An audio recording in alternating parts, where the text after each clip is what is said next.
ಗಾಳಿ ಆಂಜನೇಯ ದೇವಸ್ಥಾನವನ್ನ ಸರ್ಕಾರದ ಸುಪರ್ದಿಗೆ ತೆಗೆದುಕೊಂಡ ಬೆನ್ನಲ್ಲೇ ಮುಜರಾಯಿ ಇಲಾಖೆ ಸಚಿವರು ಈ ವಿಚಾರಕ್ಕೆ ಸಂಬಂಧಪಟ್ಟಂತೆ ಪ್ರತಿಕ್ರಿಯೆ ಕೊಟ್ಟಿದ್ದಾರೆ.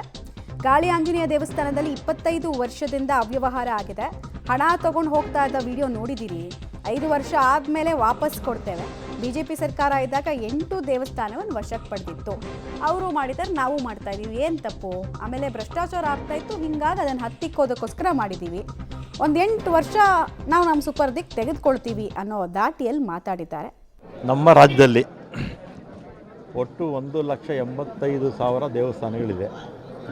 ಅದರಲ್ಲಿ ನಮ್ಮ ಮುಜರಾಯಿ ಇಲಾಖೆಗೆ ಸಂಬಂಧಪಟ್ಟಿದ್ದು 35,000, ಸ್ವಲ್ಪ ಹೆಚ್ಚು ಕಮ್ಮಿ.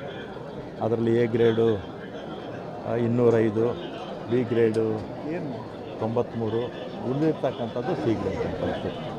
ಇನ್ನು 1,50,000 ದೇವಸ್ಥಾನಗಳು ಖಾಸಗಿ. ಎಷ್ಟು? 1,50,000 ದೇವಸ್ಥಾನಗಳು ಖಾಸಗಿ ಇದ್ದಿದೆ. ಸೆಕ್ಷನ್ 41, 42ರಲ್ಲಿ 1997ರಲ್ಲಿ ಜೆ ಎಚ್ ಪಟೇಲರು ಧಾರ್ಮಿಕ ಪರಿಷತ್ ಕಾಯ್ದೆ ಜಾರಿಗೆ ತಂದರು. ಆಗ ಖಾಸಗಿ ದೇವಸ್ಥಾನಗಳಲ್ಲಿ